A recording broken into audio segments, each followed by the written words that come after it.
Middle east में बढ़ते तनाव और लगातार जारी संघर्ष ने एक बार फिर से वैश्विक राजनीति और अर्थव्यवस्था को अस्थिर कर दिया है। ऊर्जा आपूर्ति, कूटनीति और सैन्य शक्ति के इस जटिल समीकरण में हालात तेजी से बदल रहे हैं। ऐसे माहौल में अमेरिका और ईरान के बीच टकराव ने पूरी दुनिया में हलचल मचा रखी है। हाल ही में अमेरिकी राष्ट्रपति डोनाल्ड ट्रंप ने यह बयान दिया कि वे ईरान से बातचीत कर रहे हैं और जल्द ही समस्या का समाधान हो जाएगा। साथ ही उन्होंने ये भी कहा कि 5 दिनों तक हम ईरान के ऊर्जा ठिकानों पर हमला नहीं करेंगे, जिससे थोड़ी शांति की उम्मीद जगी। लेकिन ईरान के सख्त रुख ने यह स्पष्ट कर दिया कि समाधान अभी दूर है और अभी मामला शांत नहीं होने वाला। ईरान ने साफ कर दिया कि वह बिना अपनी शर्तें पूरी हुए पीछे हटने वाला नहीं है।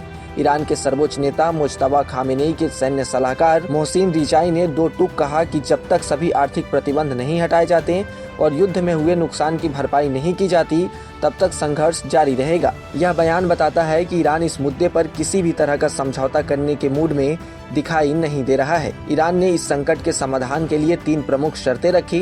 पहली, उस पर लगे सभी अंतर्राष्ट्रीय और अमेरिकी प्रतिबंधों को तत्काल हटाया जाए।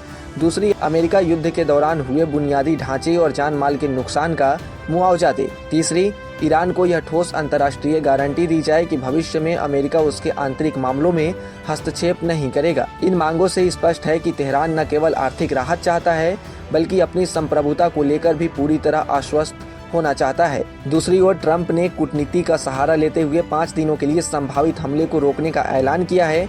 उन्होंने दावा किया है कि वाशिंगटन डीसी और तेहरान के बीच बातचीत सकारात्मक दिशा में आगे बढ़ रही है। हालांकि यह बयान उनके पहले दिए गए अल्टीमेटम के ठीक बाद आया, जिसमें उन्होंने स्ट्रेट ऑफ हॉर्मुज को न खोलने पर ईरान के ऊर्जा केंद्रों को नष्ट करने की धमकी दी थी। इस बीच ईरान ने अमेरिका से बातचीत संबंधी दावों को पूरी तरह खारिज कर दिया है। ईरानी विदेश मंत्रालय ने इन खबरों को फेक न्यूज बताते हुए कहा कि कोई बातचीत नहीं हो रही है। ईरान के संसद अध्यक्ष ने भी कड़ा बयान देते हुए कहा कि ईरानी जनता केवल बातचीत नहीं, बल्कि हमलावरों को सख्त जवाब चाहती है।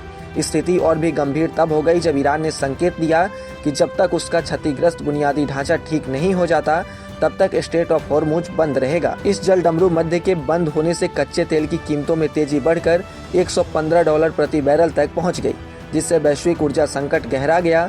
अब देखना यह होगा कि ईरान कब तक जंग में अपने आप को झोंके रहता है, क्योंकि जब तक इस मामले का समाधान नहीं होता, दुनिया के बाकी देश भी परेशानियों से गुजरते रहेंगे। कुल मिलाकर यह संघर्ष केवल 2 देशों तक सीमित नहीं है, बल्कि इसका असर पूरी दुनिया पर पड़ सकता है। आने वाले दिनों में यह देखना अहम होगा कि कूटनीति जीतती है या टकराव और गहरा हो जाता है।